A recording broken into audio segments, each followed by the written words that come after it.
Hello guys, তোমরা সবাই কিরকম আছো? আশা করছি সবাই খুব ভালো আছো। তো আজকে বহুদিন বাদ দিয়ে আমরা দুজন বেরোলাম, আমরা দুজন মানে আমি আর আমার কন্যা। তো কোথায় যাচ্ছি না যাচ্ছি সব তোমাদের সাথে শেয়ার করবো। তো আমরা এসে গেছি দক্ষিণেশ্বর মেট্রোর কাছে। আমি প্রায় অনেকদিন বাদেই আসলাম দক্ষিণেশ্বর মেট্রো, দুজনে যাচ্ছি বকবক করতে করতে। আসলে লাস্টটুকু নিয়ে কোথায় গেছিলাম তো মনেই পড়ছে না। আমার সাথে কম বেরোন, বড় হয়ে গেছে তো, ছোট হলে বেরোতো মামা পেছন চাটতো না, এখন বড় হয়ে গেছে তো নিজের মতো নিজে বেরোয়। ওর যখন ইচ্ছা করবে আমার সাথে বেরোবে, যখন ইচ্ছা করবে না ও বেরোবে না। তো যাই হোক, এখন মেট্রোর জন্য অপেক্ষা করছিলাম, বসেছিলাম। আর এই যে টিকিট কাটা হয়ে গেছে, এখন মেট্রো গেট থেকে বেরিয়ে যাচ্ছি। কোথায় নামলাম? এসে দেখো, আমরা নামলাম হাতিবাগান। হাতি কিনতে আসিনি, কিন্তু আজকে হাতিবাগান এসেছি, একটা কাজে এসেছিলাম। তো কাজ করে ওখান থেকে আরো কিছু দেখছিলাম যে কি কেনা যায়।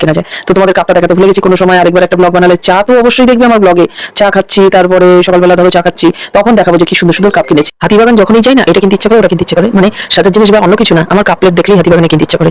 হাতিবাগানের অন্য কোনো জিনিসের থেকে আমার কাপ প্লেট দেখলেই মানে খুব ভালো লাগে আর কিনতে ইচ্ছা করে। সেই জন্যই কিনলাম। আমার মজা করছি, দুজনে তাকিয়ে ক্যামেরার দিকে তাকিয়ে বলছে কি এই দেখো তোমার মুখ এরকম হয়ে গেছে, আমার মুখ এরকম হয়ে গেছে। আর আমি বলছি এখন আমি চিৎকার করবো? জয় প্রদর্শন বলি এইসব ভুলভাল, আর মজা করছিলাম আর কি।